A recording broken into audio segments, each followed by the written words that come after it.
તમે જો રસ્તા પર વાહન ચલાવી રહ્યા છો ને તમને એમ્બ્યુલન્સનું સાયરન સંભળાય છે તો તરત જ એમ્બ્યુલન્સને સાઈડ આપવી દરેક નાગરિકની ફરજ પર આવી જાય છે। પરંતુ સુરત શહેરમાં એક એવો વિડીયો વાયરલ થયો છે જેમાં કાર ચાલકની ગંભીર બેદરકારી સામે આવી છે।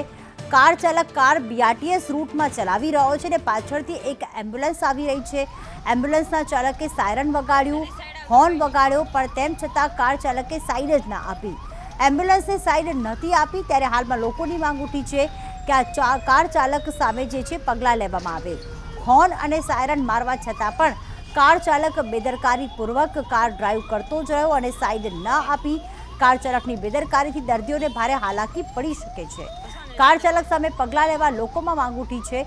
વાયરલ વિડીયો બાદ પોલીસ તપાસ હાથ ધરી રહી છે। કાર નંબર અને સીસીટીવીના આધારે શોધખોળ કરવામાં આવી રહી છે તો ફરિયાદ નોંધી કડક કાર્યવાહી પણ કરવામાં આવશે। एक एम्ब्युलन्स ने वाहन चालको साइड नहीं आपता ए बाबते विडियो वायरल थયેલ જે એક ખૂબ જ ગંભીર બાબત છે। કોઈ પણ એમ્બ્યુલન્સ હોય કે ફાયર ફાઇટર હોય કે ઇમરજન્સી વાહન હોય એને સાઈડ આપવી જ જોઈએ। આ વિડીયો ધ્યાન પર આવેલ છે।